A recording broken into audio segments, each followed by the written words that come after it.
마인크래프트 자바 에디션에서 게임룰의 기본 형태는 게임 룰, 규칙 이름, 규칙에 할당할 값으로 구성되어 있습니다. 이 명령을 쓸 때 주의할 점은 규칙 이름에서 대소문자를 하나라도 틀리게 쓰면 작동이 되지 않는다는 것인데, 물론 자동 완성 기능이 있기 때문에 상관은 없겠지만 대소문자가 어떻게 구성되어 있는지 알려드리도록 하겠습니다. 마인크래프트 규칙 이름은 모두 카멜케이스 표기법 중에서 라울 카멜케이스 표기법이 사용되었습니다. 즉, 맨 앞에 있는 단어를 제외하고 나머지 뒤에 따라붙는 단어들의 앞글자는 모두 대문자입니다. 예를 들어 do entity drops를 라울 카멜케이스로 표기를 한다고 하면 맨 앞 단어인 do를 제외하고 나머지 entity와 drops의 앞글자를 대문자로 표시하여 do entity drops가 됩니다. 자, 그럼 지금부터 본격적으로 게임 규칙에는 어떤 것이 있는지 모두 알려드리도록 하겠습니다. Announce Advancement는 발전 과제를 달성했을 때 채팅창으로 안내가 뜰지 설정하는 규칙이며 기본적으로 활성화되어 있습니다. 커맨드 블럭 아웃풋은 명령 블럭의 출력을 관리자에게 표시할지 설정하는 규칙이며 기본적으로 활성화되어 있습니다. Disable Elytra Movement Check는 플레이어가 건날개를 입었을 때 서버가 건날개 속도를 점검할지 설정하는 규칙이며 기본적으로 비활성화되어 있습니다.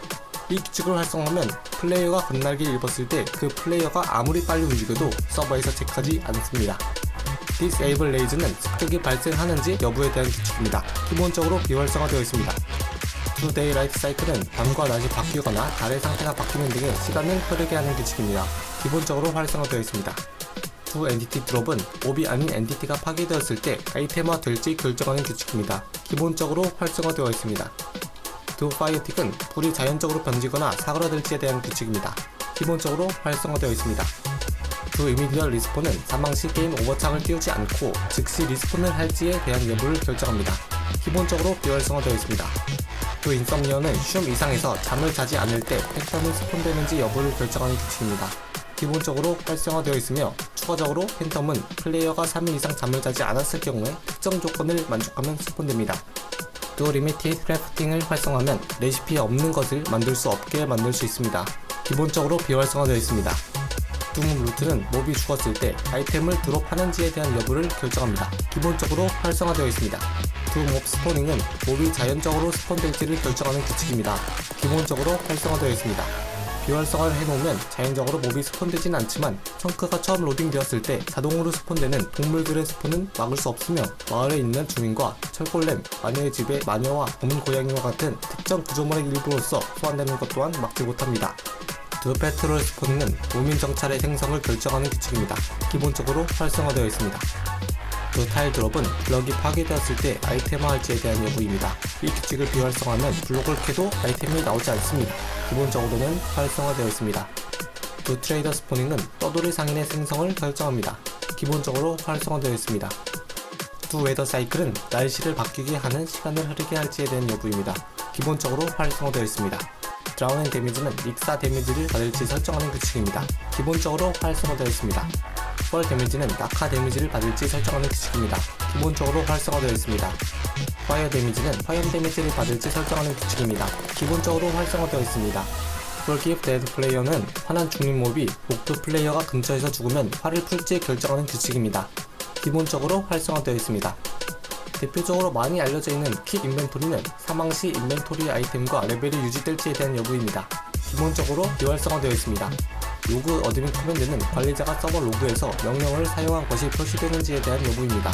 기본적으로 활성화되어 있지만 마인크래프트 서버 구동기를 이용하여 게임을 즐기시는 분들은 비활성화를 추천드립니다. 맥스 커맨드 체인 랭크는 연쇄 명령 블록이나 함수를 최대로 일렬 실행될 수 있는 수를 정하는 규칙입니다. 기본값은 65,536입니다. 맥스 엔티티 크래밍은 개체가 한 블록에 겹쳐서 한 개체가 질식 데미지를 받을 때의 엔티티 수를 결정하는 규칙입니다. 이때 영향받는 엔티티는 관전자가 아닌 플레이어, 박쥐를 제외한 모든 몹, 보트, 마인카트가 포함됩니다. 최대값은 21억 4,748만 3,647이며 기본값은 24로 설정되어 있습니다. 몹 그리핑은 몹들이 세계와 상호작용을 할 수 있는지를 결정하는 규칙입니다. 예를 들어 이 규칙을 비활성화하면 크리퍼가 터져도 주변에 있는 블록들이 파괴되지 않습니다. 기본적으로는 비활성화되어 있습니다. 내추럴 리제네레이션은 플레이어의 허기가 잘 때 체력이 자연적으로 회복될지에 대한 여부입니다. 기본적으로 활성화되어 있습니다. 랜덤 픽 스피드는 마인크래프트 내에서는 로딩이 되는 청크 내에 있는 블록들 중 무작위로 한 픽마다 선택되어 변화가 이루어지는데 한 픽마다 변화가 일어날 블록의 수를 결정할 수 있습니다. 여기서 한 픽은 현실 세계에서의 약 0.05초를 의미합니다. 기본값은 3입니다. EBS 디버그 분포는 디버깅 스크린에서 더 적은 정보를 제공할지를 결정하는 규칙입니다. 활성화를 하면 좌표, 히트박스, 정크, 경계선 등 여러 정보를 볼 수 없게 됩니다. 기본적으로는 비활성화되어 있습니다. 샌드 커맨드 피드백은 채팅창이 플레이어에 의한 명령의 피드백을 표시할지를 결정하고 또한 명령 블록에 출력 메시지를 저장할지를 결정합니다. 기본적으로 활성화되어 있습니다. 쇼데스 메시지는 플레이어가 죽었을 때 채팅창에 표시될지를 결정하는 규칙입니다. 기본적으로 활성화되어 있습니다. 스폰 레이디어스는 기본 스폰 지점에서 리스폰될 때 스폰될 범위를 지정하는 규칙입니다. 기본값은 10입니다. 스펙테이러 제네레이크 청크는 건전자 모드인 플레이어에 의해서 청크가 로드될지를 결정하는 규칙입니다. 기본적으로 활성화되어 있습니다. 유니버설 앵거는 화난 죽는 몹이 화나게 한 플레이어뿐만 아니라 근처에 있는 모든 플레이어를 공격할지에 대한 여부입니다. 기본적으로 비활성화되어 있습니다. 구독과 좋아요를 눌러주시면 다음에는 더 좋은 퀄리티의 영상으로 찾아뵙겠습니다.